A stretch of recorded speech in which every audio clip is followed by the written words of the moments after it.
আর মাত্র হাতে গোনা কয়েকটা দিনের অপেক্ষা, তারপরই সারা শহর মেতে উঠবে দুর্গাপুজোর আনন্দে। এখন চলছে শেষ মুহূর্তের প্রস্তুতি, চারদিকে উৎসবের আমেজ।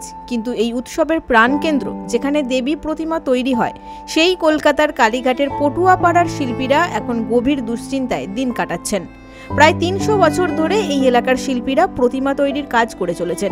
বংশ পরম্পরায় চলে আসা এই শিল্পকলা শুধু তাদের রুটি রুজির উপায় নয়, তাদের জীবন ও সংস্কৃতির অবিচ্ছেদ্য অংশও বটে। এই সময়টা তাদের জন্য অত্যন্ত গুরুত্বপূর্ণ, কারণ সারা বছরের আয়ের একটা বড় অংশ এই পুজোতেই আসে। তবে এবছর প্রকৃতির রুদ্র রূপ তাদের পরিশ্রমকে নষ্ট করে দিচ্ছে। একটানা বর্ষা আর আর্দ্র আবহাওয়ার কারণে প্রতিমা শুকানো যাচ্ছে না বলেই অভিযোগ। নরম মাটির প্রতিমা সহজে না শুকোলে তাতে ফাটল দেখা দেয়, যার ফলে শিল্পীরা প্রতিমা সময় মতো ডেলিভারি দিতে পারছেন না। অনেকে ধার করে বা ঋণ করে কাঁচা মাল কিনেছেন, কিন্তু প্রতিমা নষ্ট হয়ে যাওয়ায় তাদের আর্থিক ক্ষতি হচ্ছে বলে দাবি।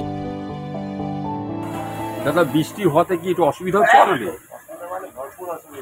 বৃষ্টি হতে হ্যাঁ, আচ্ছা। আর জিএসটি তো বলছে কমেছে, তা আপনাদের ঠাকুরের যে কাপড় টাপড়ে ওসব কিছু কমেছে জানেন?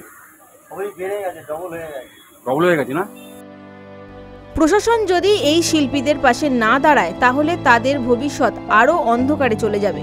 মা দুর্গার আগমনী সুরের মাঝে তাদের এই নীরব কান্না সত্যি হৃদয় বিদারক। কলকাতা থেকে অরুণ লোধের রিপোর্ট, বিগ নিউজ বাংলা।